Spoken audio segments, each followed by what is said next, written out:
Hello, everybody, and welcome to another episode of Zero Limits Living. I'm Dr. Joe Vitale. Every week, I bring you inspiration and information to transform your life, to uplift your life, to bring you health, wealth, happiness, to change the quality of your life, and to do it as quickly as possible and as easily as possible. And to achieve this, I always bring along somebody to be my guest, somebody who's an expert in the field. Now, first of all, I want to acknowledge that this show is growing by leaps and bounds. You can now see it or hear it on 1,000 different platforms. As a podcast, as a video, it's everywhere from Roku, Apple TV, Amazon Fire. It's on the Lux TV app. All of this is thanks to Lux Media Studios, Candace Barr, Nick, who's doing the engineering, and a whole lot of other people who are pulling strings and pulling favors and doing whatever magic they do to make this thing take off. I'm also posting all of the shows on a website. It's called ZeroLimitsLivingTV.com. ZeroLimitsLivingTV.com. So let's jump right into this. What Zero Limits Living is all about is learning how to live life on your terms. It's learning how to create the life you want. Now, what I just said is practically reading the title and subtitle off of my guest book, because this book is called Life on Your Terms. I'm holding it up. Hopefully you can see it. The subtitle is Create the Life You Want. And this is by Steven Sikes. I'm going to read a little bit about him, if I can get to his bio here. After a skydiving accident nearly robbed Rex of his life and caused him to spiral down in negativity for a couple years, he discovered the keys to transformation. He then applied them to his life because he discusses all of this in his new book, Life on Your Terms. And he has 4 decades of experience helping thousands of people transform their minds and their lives. And I know this firsthand because he's helped me. I've known him since the 1990s, since the last century. And last week, I think it was, he had me on his TV show, which is on the Los Angeles Tribune Network. This is amazing because we have him here. His innovations include mind design, directed questions. He is a master trainer of NLP, DHE. He's a master hypnotherapist, master hypnotist, whole brain and accelerated learning specialist, and the list goes on. More than that, and this I also find fascinating, he is an actor. He has been an actor for decades. He is a filmmaker. He has actually appeared before millions of people acting in films, television, and on radio interviews and with his commentary. This goes on forever. This is the kind of guest that you have here. His clients include actors and filmmakers, professional speakers, attorneys, CEOs, sales professionals and managers, medical doctors, law enforcement personnel managers, small business owners, training personnel, investors, teachers, educational administrators, and people from every walk of life. So no matter who you are, whoever's listening, whoever's watching right now, this is a fit for you. Because what my guest does, Steven Sikes, is help you live your life on your terms. Rex, welcome. Oh my gosh, I didn't know that you were going to read all of that, but wow. Wait a minute, that's the edited version. Your bio is much longer and you have more credentials than I had the time to do. So I just gave you the Cliff Notes version of it to get you into the room quickly. I want to hear what you have to say. I want to help as many people as possible. Clearly your credentials are there, and thank you for making time for me and for everybody that's participating. Joe, you are a legend, a living legend. You are renowned worldwide, and I am so thrilled to be here on your show, to have known you for as long as I've known you. And last week, we got to discover things about each other that for all the 30 years or more we've known each other, didn't know about each other. So I know that is, I'm still thinking about us being magicians when we're kids. Both Rex and I wanted to be, and I think Rex still does magic, but both of Rex and I had big dreams to be the next Harry Houdini, both inspired by the biographies of him, both inspired by the Tony Curtis famous movie of Houdini. So that's a whole nother subject. What I want to talk about, and this is where we want to be specific here, Rex, is on helping people live the title of the show, Zero Limits Living, or Life on Your Terms, the title of your book. And so I want to go all the way back. You had a skydiving accident that was a turning point. That was what we call in some circles, that was the plot twist to your life. What took place? What was the story? How old were you? What happened? I was 24, 25, somewhere in there. And it sounds worse than it was. The skydiving accident, actually, I mean, it wasn't that big of an accident, but I hurt my back. I injured my back. I landed extra hard. This was the day of the old round parachute. Wait a minute. You fell out of the sky and it was no big deal? I actually hit the target, which no one in my skydiving class managed to do. So I actually hit the target, but I was so focused on hitting the target, I forgot to check where the horizon, where the tree line is. Mm-hmm. And you're instructed, because these were the round parachutes, you're instructed to be, always keeping an eye on the horizon, because when you're about level with the horizon, you've got about a second before you hit. Wow. And you want to hit, you want to be loose and relaxed and everything, make sure so I'm like going, yeah, I'm hitting the target, oh, and hit. So I hit hard. I landed very hard, wrenched my entire back, just, and where the almost died was not from the accident itself, but from going to a medical professional in Beverly Hills and saying, I can't sleep, I can't move, I can't do anything. Do you have anything that I can take? And he gave me what amounted to a fatal combination of pills. Should have killed me. It didn't. I should never have come out of it. I should have been in a coma. They considered me a walking medical miracle at the time. Why in the world did he give you a bucket of these pills? Were you not supposed to take them all at once? Did he? No. And the funny, the funny part about it is I was in his office and I had to go pick up my sister in Hollywood. She was working for a magazine. She's a journalist. I said, I got to go pick up my sister from work. Can I take these now? And he said, yeah, sure. So he gave me a little cup, of water so I could take each pill, and I took them. But the combination was what the problem was. Last thing I remember for months. I mean, it just months. And oddly, here's the weird part about it. I managed to continue to take the pills. I mean, you would think if you wiped out your memory, that would be the first thing to go. But apparently I kept taking pills. And then I was so different and functioning that people said, here, you need a Quaalude, here you need a Valium, here you need something. People were giving me. I ended up being a walking pharmaceutical, medicine chest myself. And fortunately, I didn't harm anybody. I didn't hurt anyone. I didn't kill anyone. I made it through, but I pretty much lost a girlfriend, lost all of my friends. Yeah. I lost, I went on auditions, not in the right mind. I didn't know. I don't remember. My sister. Well, they were probably used to it. There's a lot of actors I've heard that have gone in that way. Well, the bottom line was that after like a year and a half of this, I decided to lock myself in my apartment, and I just said, I'm not going to go anywhere until I can face the world, because I'm hurting. I'm desperate. I'm aching. Day and night, I couldn't do anything. What did you do? How did you get out of it? Well, when I was a child, at the age of 6, I asked my mom, I wanted to be a mystic. I asked my mom if she would read me books that we had in the house, like Khalil Gibran and Bhagavad Gita and Napoleon Hill and a bunch of those. So she started reading these nightly. And at 11, I started reading Napoleon Hill and practicing as a hypnotist, because my dentist was a hypnotist. I got involved in meditation. And so now fast forward, it's now 13 years later, 14 years later, and I'm having a crisis. So that was what I fell back on.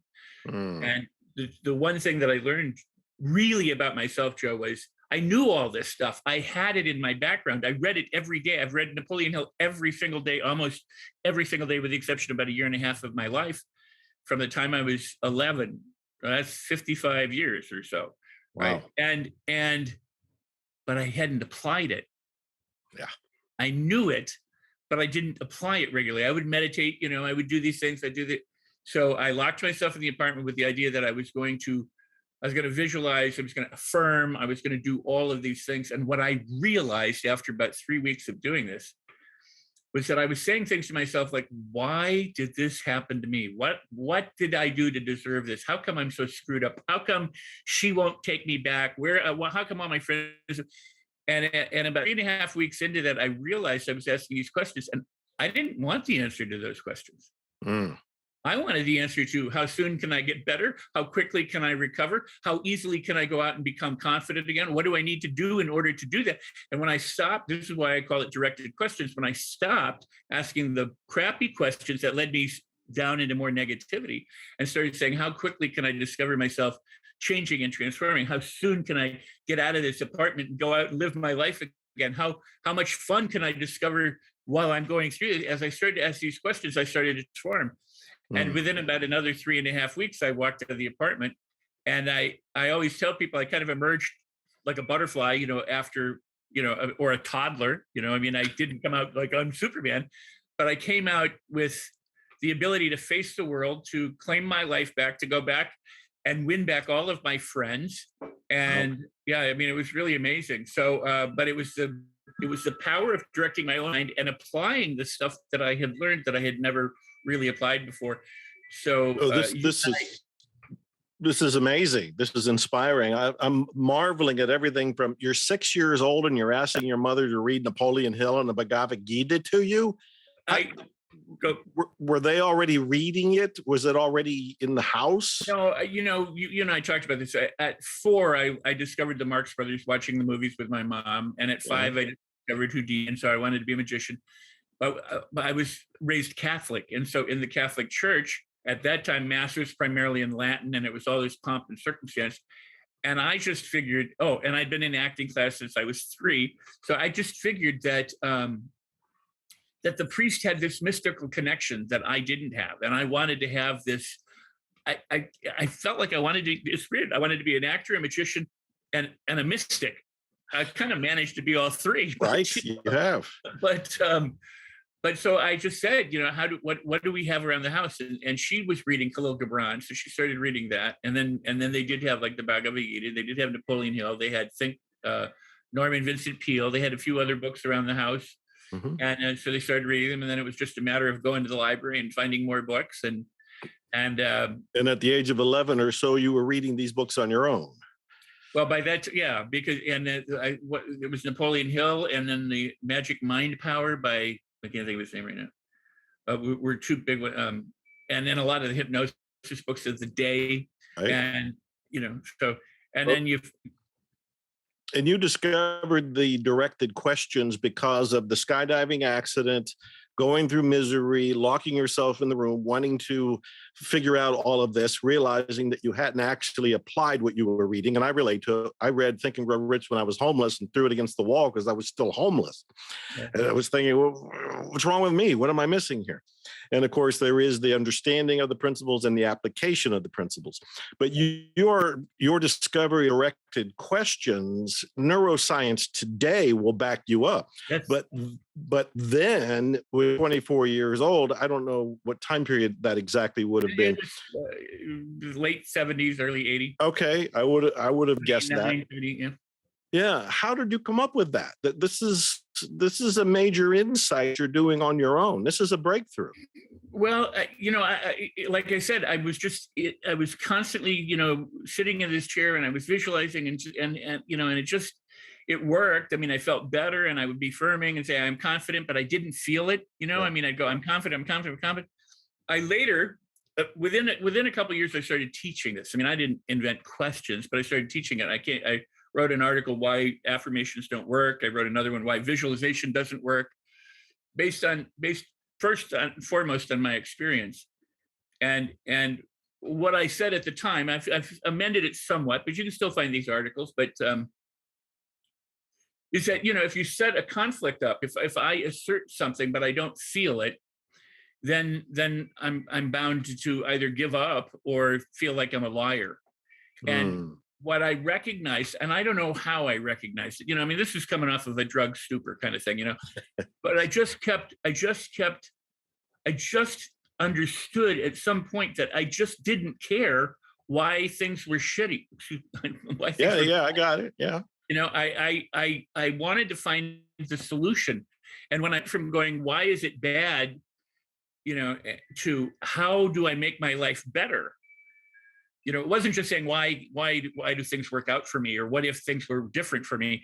It was, how do I make my life better? What must I do? Where must I feel it in my body? What do I have to think in order to to transform and to feel good. And at the time, all I really wanted to do was get the girlfriend back. I mean, that was my main goal. And I'm glad I didn't. I mean, with all due respect, I was just saying that This what is actually very, very insightful, because most of us spend our time asking questions of ourselves that include, in fact, heard a webinar recently, and a woman was complaining about not getting her results. And she said, and this is the question people say to themselves: what's wrong with me? exactly. And Which, I was asking those. yeah, but the answers, first of all, don't solve anything. And second of all, make you feel like you were just saying crappy. You just continue going down the same poop hole, so to speak. You don't actually get anywhere. But when you switch the question, and what would be an example if a person is saying, or even you at that time period saying, what's wrong with me? What's a better question? Where well, here's what I discovered, and then I'll get to the question. I understood what I discovered was if I say what's wrong, I'm going to get that. So for example, if I said, Joe, where do you get your shirt? You could say, well, I don't remember, or you could say it was a gift, or I got it at a particular store. Your brain knows exactly where to go to get that information. You don't say I was abducted by a UFO. You don't say I like ducks or play baseball. Your brain goes to the class of information. The problem with a lot of people talk about questions, but they talk about questions as a way of getting an answer or information back. Like, why am I so lucky? Well, you're lucky because of this, that, and the other thing. I even asked that question. I even wrote that question in the article 30 years ago. But it's not about asking why. It's asking how can I behave differently? And then not only how can I behave differently, but in behaving differently, what can I discover so in my workshops, you NLP home study program, I used to say the whole sell the pen thing. You want to buy my pen? Yeah. Well, the question that I would ask, I would say, do you realize how delighted you'll be when you buy my pen? Now, people say no, because they don't know, in which case I can say, okay, well, let me show you, or here, try it, see, or they say yes, in which case then what do we need to do for you to make the purchase, right? It opens it up. But I'm not really, the buying the pen is assumed. How delighted will you be when you buy my pen? That's a given. The question I'm asking about is how delighted will you be? Yeah. So what I discovered at that time was to say when I'm feeling better, where in my body am I going to feel it? What am I going to be thinking? What am I going to be feeling? How will I be doing differently? How excited will I be to win back my friends? How much enjoyment can I have going out in the world and meeting with them confidently? I mean, for me, it was a matter of like even being able to go to breakfast and sit down with people who had, a coffee clutch kind of breakfast thing that I did every day for, decades, and prove to them I wasn't totally, a crackpot. So my questions had to be, how do I sit and behave in a way that allows them to see the real me?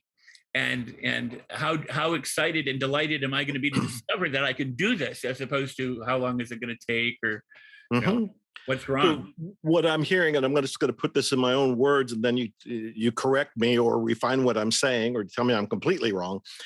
It's the idea that you are directing your brain to be a resource for a positive outcome. Right. So instead of asking the brain for the stories on how I got here, we're asking the brain to come up with solutions for where I want to go. And interesting, yes, exactly. See, the brain works off of transderivational search, meaning that it will go on, this, but it'll go on and search for things long after we've stopped. So if I said, Joe, I watched this movie the other night and I don't know what it is. I can't remember the title. And the more I try that tip of the tongue phenomenon, the more I shut it down, right? We've all been there, right? So I say, oh, it'll come to me. Let's just stop. And then minutes later, hours later, days later, or weeks later, I go, oh, it's gone with the wind. The brain, because the brain goes and searches long after you stop consciously asking. Okay. Well, this is making sense. So what I'm hearing is a formula, in a sense. And again, I'm making this up, so you just refine it for me. Right. The very first step is, what do you want here? So if you want to feel better, you want to go to breakfast, you want to be You able to go to the interact. feeling of the wish fulfilled. You go to the end result and then Yes. reverse engineer how you get there. Yep, Yes. exactly. Well, you just quoted Neville Goddard here, so I'm not going to let you get away with that. And I'm teasing you because I love Neville, and assume the feeling of the wish fulfilled is one of the things. He signed a lot of the books I have with that statement. So the very first thing is, what do you want? The very second thing is, you can ask your brain, how can I get there? Correct? Is that a Think well? of it this way. I mean, there are people who've done derivations on my work and come out with books. I just read one 3 weeks ago. Somebody went, "This is one of the most powerful things I've ever discovered," and they called it something else. It's close to what I did, but it's not what I did. Think of it this way: there's who, what, where, when, and why, and how. Any one of those questions is possible. Who do I become? What will I discover? Where will I find it? Where inside of me? Remember, it's directed questions. You're just directing your mind from the problem to the resource. You're directing your mind from what went wrong to how you want to be in the future, but live it here, now, in the present. So how delighted will I be to discover I'm behaving confidently as I speak with Joe today? Yes. Be a question that I would ask before I got to get Before you got on the call. Yeah. And again, the brain knows these things through transderivational search. So if I ask you, Joe, I say, how much fun are you going to have today? You go, I don't know. You could say none. I mean, you could consciously go none, right? But if I ask you how much fun, you don't know. That's the kind of question you want to ask, one that you don't consciously know the answer. If I say, what's the capital of Texas? You know the answer. Your brain doesn't have to go any further. Right. But if I said, how much fun and excitement do you think you could have traveling through Texas in the next week? Go, I don't know. So then the brain, if you legitimately ask that of yourself, your brain goes to find that out. How much fun can I have? Where can I create fun? In how many different ways can I experience fun? Where in my body will I feel the most excited? What kind of thoughts, pictures, sounds, and feelings am I going to discover myself delighted in as I move confidently through the world? That sort of thing. That's beautiful. So I hope you're up for a little investigation here in a spontaneous way. And what I'm getting at is, who's operating the brain? Who's operating the brain? When we're asking these questions, what part of me is asking this question? What I'm hearing is that I am not my brain. Wow. So some part of me is operating it. And I'm trying to illustrate this for the people watching or listening so that they get a sense that they're not their brain. They can operate it and direct it in part with what I'm calling directed questions, which I learned from you. Right. Well, let me take a sidestep here. Okay. Back when I was doing this, and I decided I would do something called the Attitude Activator, because at the time I started reading, Simonton and different books on health. Travis Air Force Base did a study on cancer patients. Said attitude was the number one predictor for success in the outcome of the treatment. And I was like, wow. And I've been criticized for saying, our job as humans is to consciously utilize the placebo effect. And back in the old days, they would say, oh, that's just a placebo, and you can't know that it's a placebo and it will work. And then magazines started coming out with, hey, men, blah, blah, blah. And then it would say placebo, as a disclaimer. And I'm like, well, if it says placebo, it's supposed to not work. Well, now, I mean, back then, there were maybe 100 studies, 150 studies at most about placebo, expectations, beliefs. Now there's 45,000 different studies verifying that what you expect to happen can happen, that what you believe determines what you see, and how and that attitude is the number one predictor for success in all areas of your life.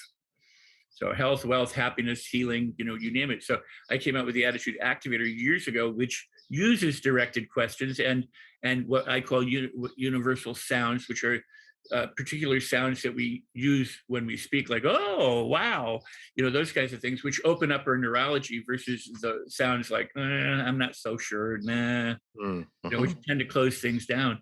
So it's a combination of using the questions to direct yourself to open up to what's going on in the world. We tend to think that we are our thoughts. We tend to think that we are our brain or our mind. I would argue that you were born and you came in, you're absolutely an infinite opportunity and series and potential, infinite potential that has been conditioned, and we're all conditioned. So when someone says something to the effect of you know, you don't know what my child is like, I'm like, everybody had a childhood. You know, we all have been conditioned. You know, you may have had it harder than I have, but so what? Everyone's conditioned. What this represents is an opportunity to take back your conditioning. The reason why people so easily say what's wrong is because they don't have a replacement question for it. They've been conditioned. It's a habit. It's a routine. It's something that they use. So they're familiar with it. So it just automatically happens. That's what their brain, the neural pathways of the brain go for. So if they train themselves to use new questions, they develop new neural pathways. They develop new habits. They can cultivate a winning champion mindset and attitude. They can engineer their own health, wealth, happiness, and financial success. So it's how you, the individual, direct this massively beautiful, wonderful subconscious, or what some people say is infinite intelligence, or the mind that's outside of us as well. I mean, I'm open to all of that. And you talk about all of this in your book, Life on Your Terms. I do. But you know, Yeah. yes. I mean, much of it. I have another book coming out on directed questions. I've got a number of different. Oh, good. Back in the 90s or late 90s, actually, I do name the company, but one of the main infomercial companies came to me and wanted to do directed questions, and I didn't want to do it because I didn't want to put out a game. I didn't want to put out cards. Because it's not about having a memorized question you ask. It's about really querying yourself, really asking yourself and directing your mind and taking that, not just memorizing. But although that can certainly help, that's not where the biggest power is.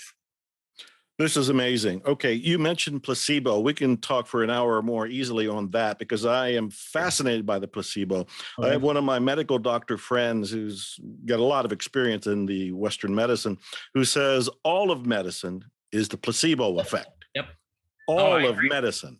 And there are some shocking studies, like the people who had sham knee surgeries and then felt better when they actually, you know, they had the illusion of having the knee surgery because there was a little incision on their knee. A little puncture, right?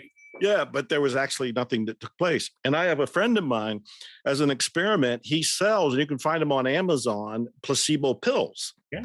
And they openly say these don't actually do anything. And they're called placebo pills. He told me face to face, he says people buy them and report the results they get because they buy them for a particular reason.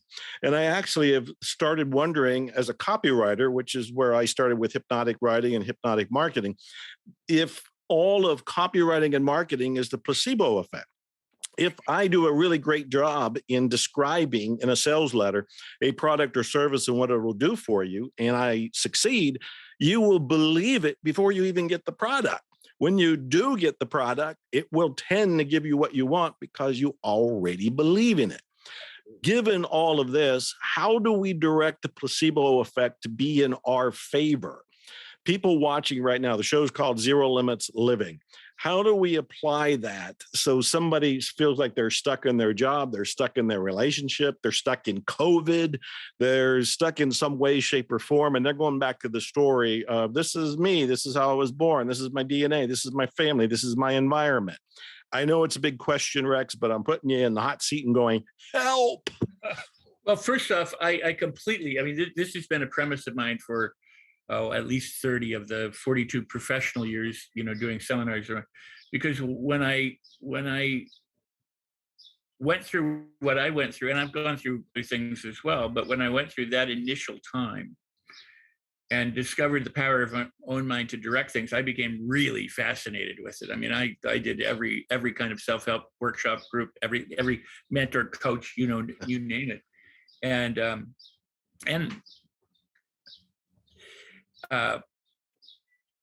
there is no separation, as far as I'm concerned, between what you believe, what you think, what you act, and how the world operates. You know, we don't if I reach out and touch you, the receptors of my fingers are sending an impulse to my brain, which gives me the sensation of reaching out and touching you. But it's really my brain that's having that sensation, and my fingers, and there's information that's being shared, and then there's a lot of information that's being missed consciously that I just could never appreciate consciously. So there's so much going on outside of our awareness, that make us up and that make us, function as humans, that we only see it this tiny little piece of it. And going back to the 70s and the 80s, when there was hardly anything on placebo at that time, doctors would dismiss it. But they knew that there was the story of Mr. Wright, who, you're familiar with the story, where he contracted an illness and he was suffering on death's door, and then heard about this medicine. It was actually, I think, a horse medicine. And he went to his doctor, said, I need this. The doctor said, okay, I'll get it. Couldn't get it. Gave him a placebo, gave him an injection like of water. This guy was miraculously better. Then he read an article saying, well, it wasn't sure that it was working. Then he got sick all over again. So he went back to the doctor. He said, well, I can't give you that, but I got the new and enhanced version of it. So he gave him the new and enhanced version. Suddenly the guy was so good again.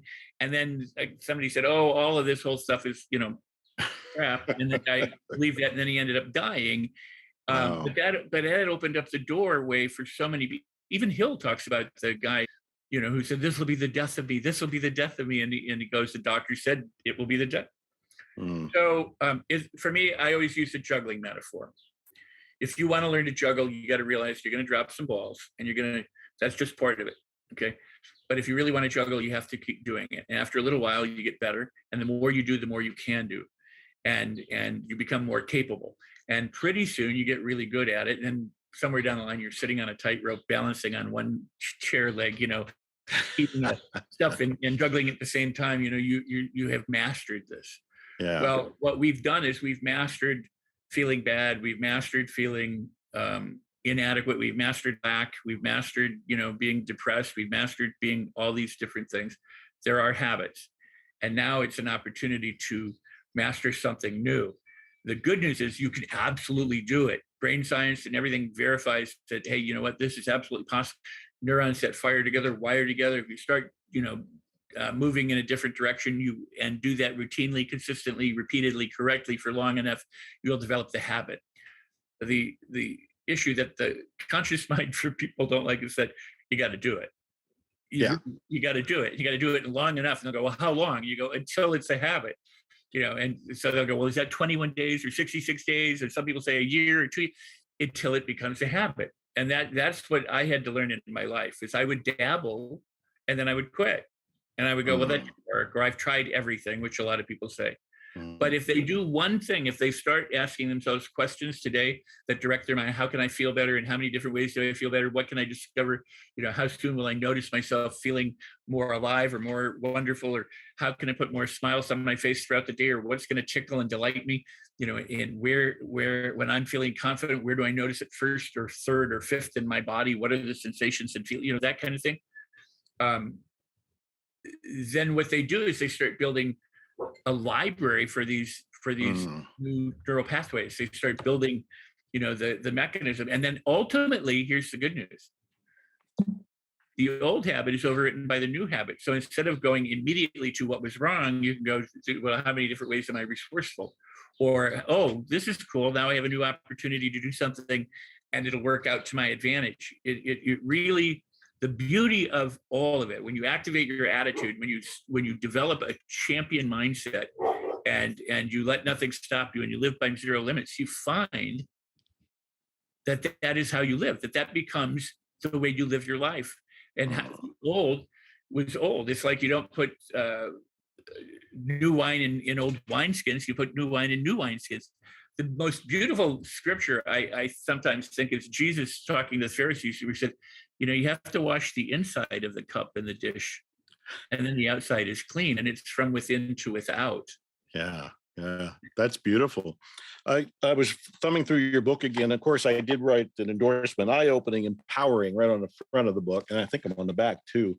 About that, you're probably in the back and in it, and not only that, but you have given me, the Ultimate NLP Home Study course is something that I do, and you have done that course, and you've given me really wonderful, powerful testimonials about that. And recently in a Clubhouse room, you were saying some really wonderful, nice things. Oh, that's true. That's right. That's right. No, you deeply influenced me in the beginning in the 90s, especially with the NLP and the communication. And I remember one of the things that you had taught that was in the course, and this is useful for people to hear. And in fact, it's mentioned in your book, not with Errol Flynn, but the idea of laughter. Right, but in the course, you had talked about Errol Flynn.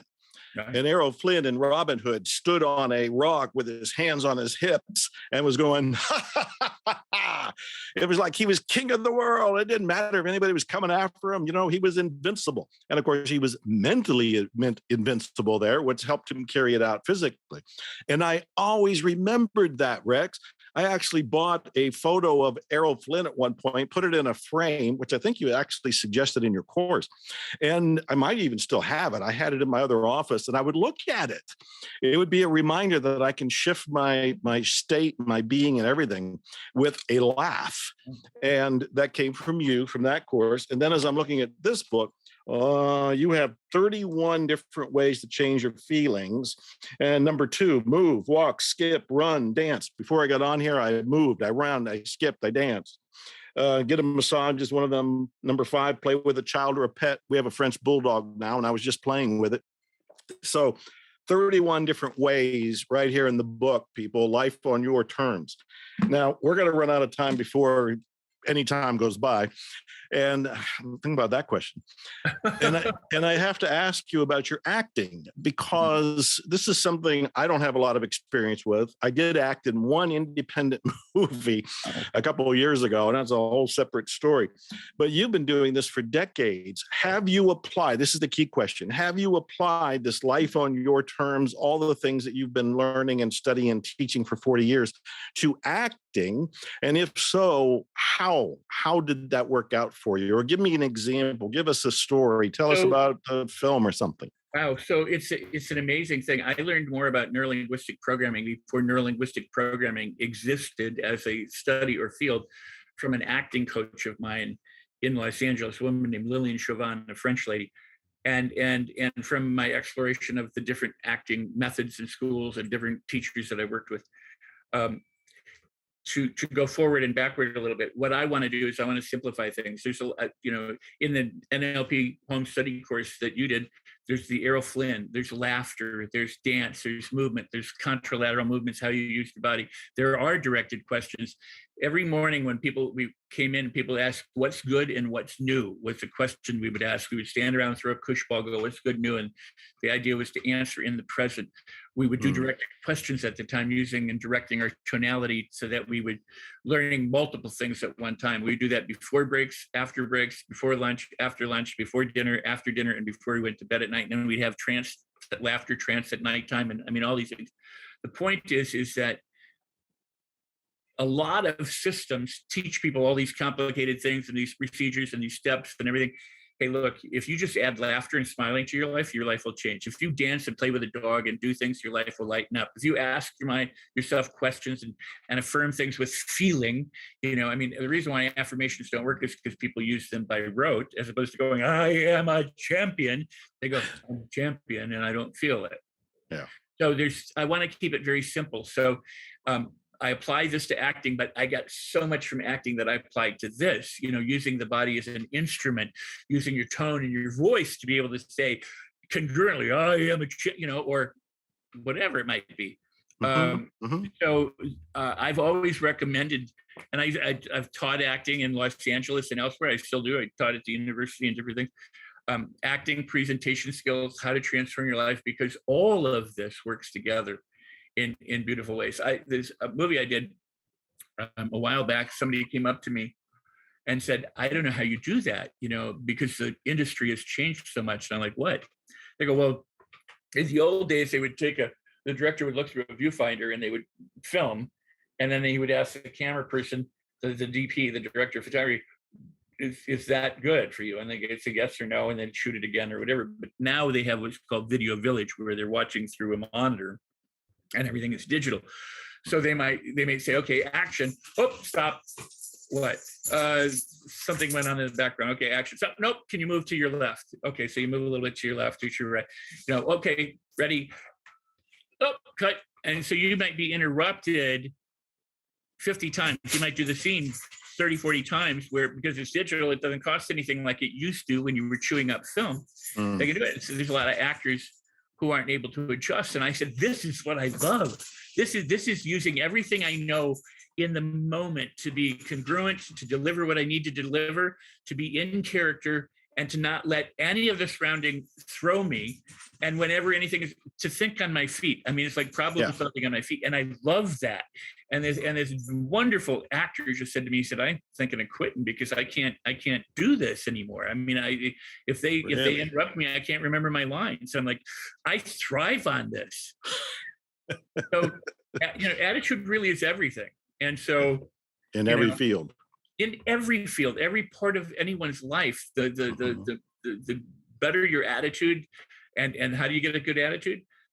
By reliving these positive experiences, by asking directed questions, by focusing on the good and not on the bad, and by doing those things like that you mentioned in my book that you can do to make yourself feel better. I mean, it's really simple in many ways. And then the issue is that people still need their hand held. They still need coaching. They still need mentoring. They still need accountability. Because otherwise, like I did for many, many years, I knew what I should do. I just didn't do it. You just had to fall out of the sky and hurt your back. I had to fall out of the sky and land on my back. Yeah. Let me ask you a couple of questions here. One is, do you believe we have any limits? The show's called Zero Limits Living. Do you believe we have any limits? I don't believe it. I mean, some people will argue the difference between what are mental limits and what are physical limits. So I may not be able to fly using my arms, flapping my ears, but can I fly? Well, look at all the people who are doing that now with jetpacks or sailways or whatever, or what the Wright brothers did. So mental limits, no. I think you can do it. Henry Ford said it best. If you think you can, or you think you can't, you're correct. Yeah, so no, I love that. Absolutely zero limits. We may not get down to running a minute mile, but we certainly surpassed the 4-minute mile, and no one ever thought we could. Right. So why? And then the other question is why would you ever choose to be limited? Why not choose to be free? Why not see how far you can go, or in how many different ways you can explore the other side of what you might originally think of as a limit? And again, I can't help but notice the beauty of those questions you just asked, which are leading me in looking for a solution. Another question I have in your book, which is so riveting, and you have so many stories. Do you have a favorite story of somebody you worked with that had a breakthrough? It could be something that comes to mind. Do you have a pet story that you kind of roll out and go, look at this? It's interesting. I do have stories, and I have lots of people, who've gone on to do incredible things and everything. But in my book, I really do appreciate there. I mean, there are a few of them, but one is Jamie Nieto, who was paralyzed. He was an Olympic. Yes, I remember that story. Yeah. And Jamie, I just posted a picture on Facebook of me in the Westworld set before they had built everything up, and it is sadly burned down. But that day, I had taken Jamie to that set. And so there are pictures. I didn't post one of he and I, but there were pictures of us there.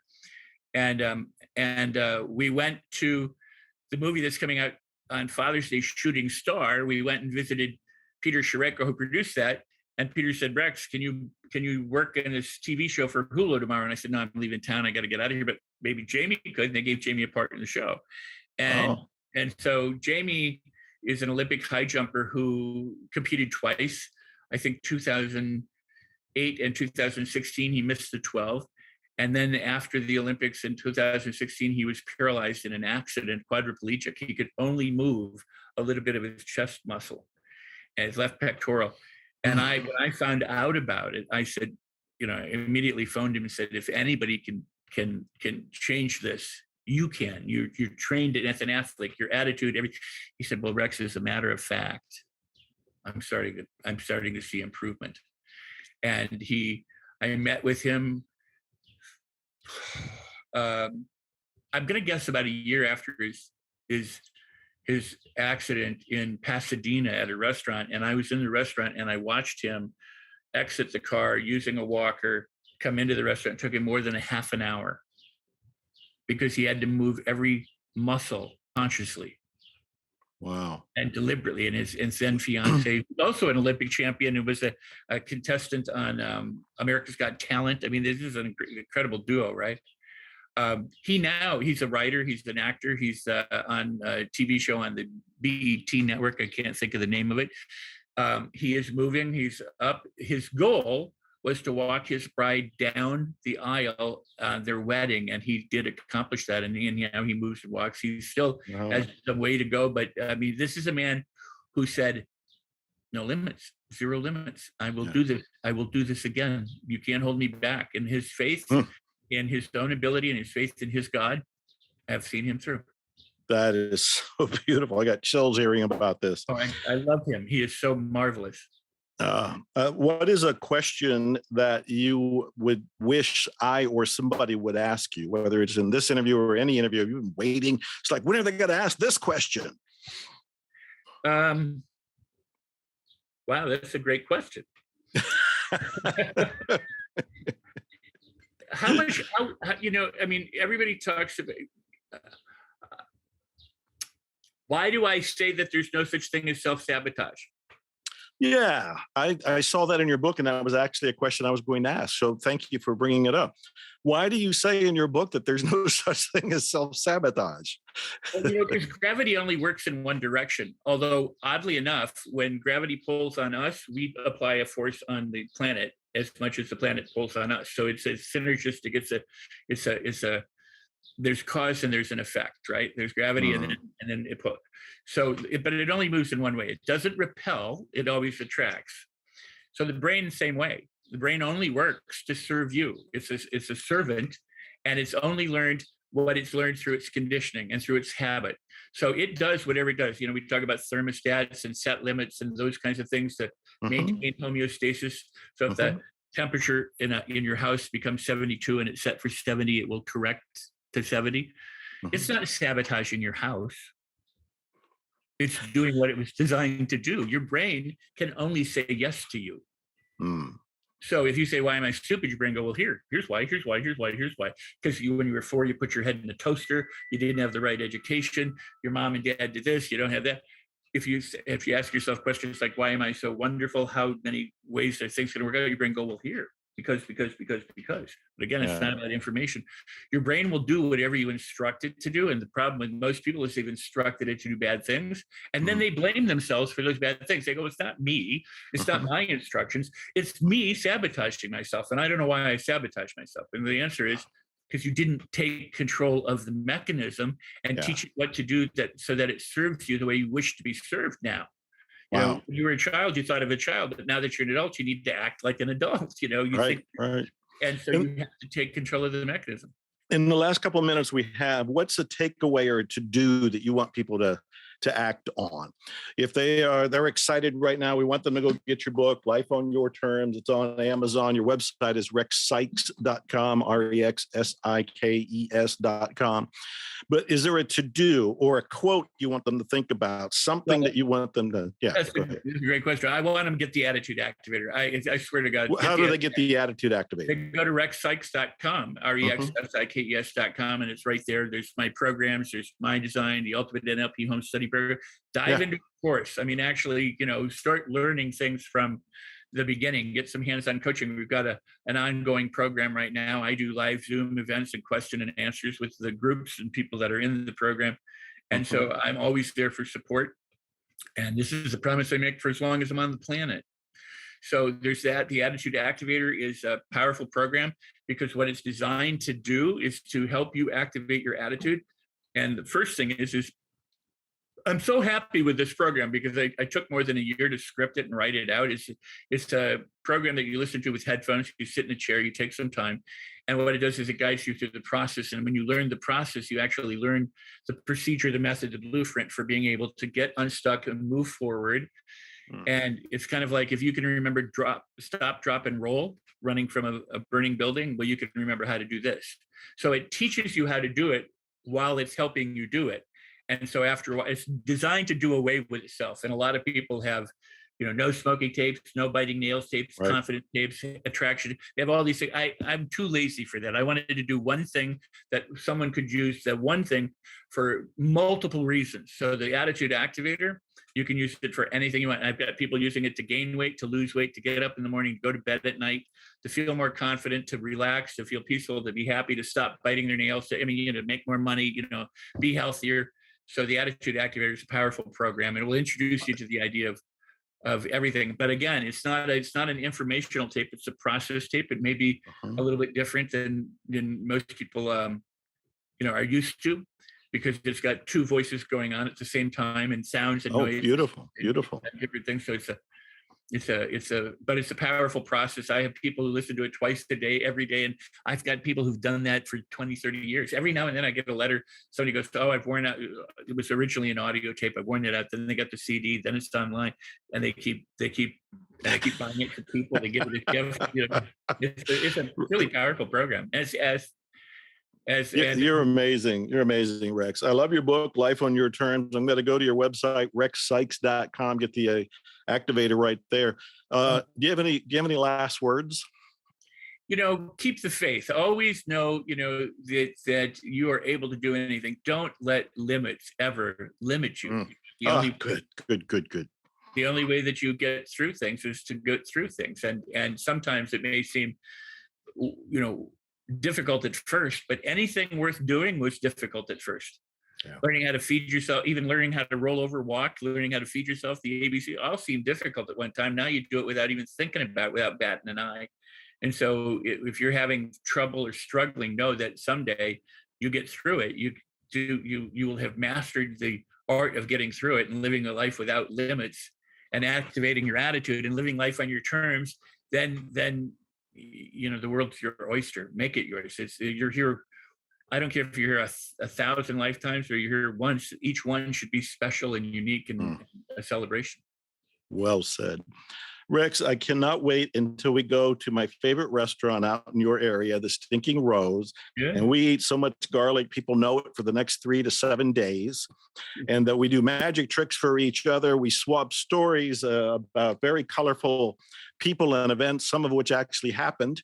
And we will just have a great time. I've got to say, you are a marvelous host, and you've been a marvelous friend, and you've been just an incredible voice to be reckoned with, and people who know you and love you, worldwide. I'm so honored to be here on the show with you, and also to imagine that time in the not too near future. I mean, in the not too far future, right? Where we get to enjoy that and leave an aroma wherever we go. Folks, I've been talking to Rex Steven Sikes. He wrote Life on Your Terms. Go get his book at Amazon. He'll have another book coming out. Go to rexsikes.com, download the activator. I'm moved. I'm inspired. I've got chills. I'm going to laugh. I'm smiling. Every number of things here. I'm Dr. Joe Vitale. This is Zero Limits Living. Every week, I bring you inspiration and information to transform your life. This show is now seen on 1,000 or heard on 1,000 different platforms, including Roku, Apple TV, Amazon Fire. You can go to the website I put up, ZeroLimitsLivingTV.com, ZeroLimitsLivingTV.com. All the shows are going there. And I want to thank Lux Media Studios for doing this. They're out on Rodeo Drive in Beverly Hills. Candace Barr for making this possible. Nick is running the equipment today. Meanwhile, as my shirt says, which you probably can't see, expect miracles.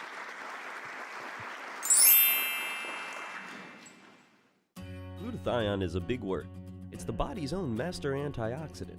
It's a scavenger for free radical, bacteria, and viruses. There are no products in the market with the ingredient NASET. NASET increases the production of glutathione that's in our body already to strengthen and enhance our immune system, elevate sense of well-being, support muscle strength and endurance, cognitive function, and liver support.